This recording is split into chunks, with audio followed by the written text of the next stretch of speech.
Carjacking of Linda Frickey today. Were they thinking about 911? Hell no, they were thinking about let's have a party. We just killed somebody.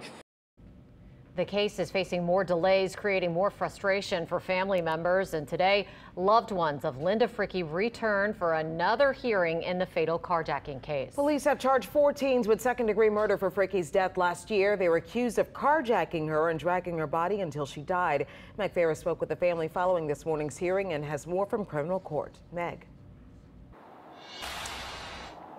And Sharice and Katie, you may remember that this case was supposed to go to trial on April 4th, but then it got delayed till next year on March 18th. And the DA's office filed with the Louisiana Supreme Court to move that court date up. Now, as you mentioned today, more pretrial hearings and more delays.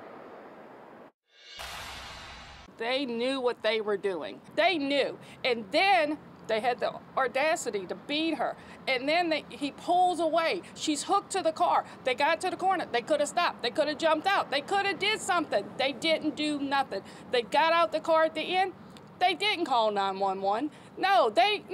Were they thinking about 911? Hell no, they were thinking about let's have a party. We just killed somebody. Another emotional day for the family of 73-year-old Linda Frickey, who was sprayed with mace, carjacked, and dragged to her death in March of 2022. A pretrial hearing Friday produced more delays. The defense now has a couple more months to identify the independent lab to do the DNA testing. And one of the 4 teens accused will not have her competency hearing until May 25th. Also delayed until next week is whether or not the defense counsel can have expert witnesses in the development of teenage brains. In the beginning, they were deemed what such good students they were. Right. And as I said before, if there was a mental deficit of some type, the school system would have picked up on it long before the murder. Emotionally, it is very draining, but I can tell you this, we'll fight it. We'll fight it to the end because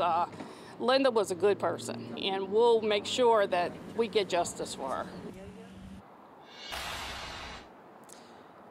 Now, you may remember that the 4 teens pleaded not guilty earlier, and next week, if that 4th teen is deemed competent to stand trial, all 4 will go to trial together and will be tried as adults. Reporting live from Tulane and Broad, Meg Farris, Eyewitness News.